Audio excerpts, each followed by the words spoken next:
So dito ay nag-chill classic na ako kasama yung mga kaibigan ko. Ang kaso biglang nag-chat yung Franco. At nung nakita ko yung IG niya, si Franca pala yung kalaban ko. At sabi ko dito pakitaan niya ako ng hook. At nagulat ako sa sinabi niya. Si Raichu nga basic, ikaw pa kaya? Sabay sabi ko sa kanya, si Nika nga pinatikim ko ng spawn trap, ikaw pa kaya? At nagulat ako sa ginawa niya. Pinakitaan niya talaga ako dito ng malupitang hook sabay tipi.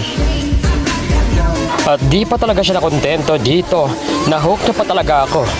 Napabilib niya ako dito at sobrang galing niya talaga mag-hook. Sabay sabi niya sa akin na parang hindi daw ako chugads. At nabawian ko na sana siya at pakitaan ko ng galawan ng kaso sobrang galing niya talaga mag-hook.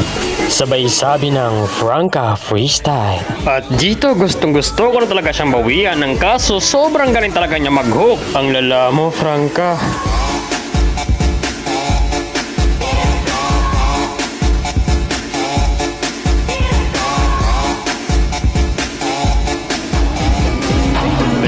Hindi ako papayag na ganon-ganonin lang tayo ni Franca. Kaya bawian ko siya dito at pakitaan ko ng mga galawang malupit.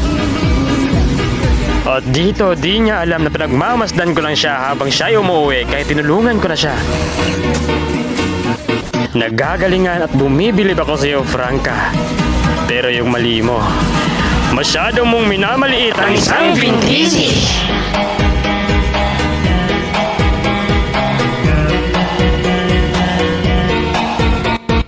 So dito pinatikim ko si Franca ng malupitang triple recall ni Vintisi.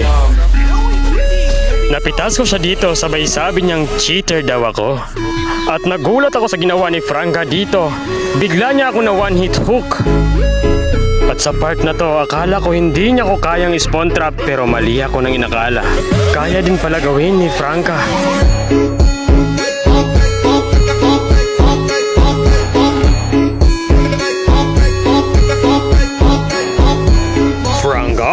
Masyado ka nang makulit. Hayaan mo kung pakitaan kita ng magalawan kong malupit hanggang sa ikaw ay manahimik. At syempre, dahil sinimulan mo yung spawn trap, ako naman, handa ka na ba? Idol, nasapin mo!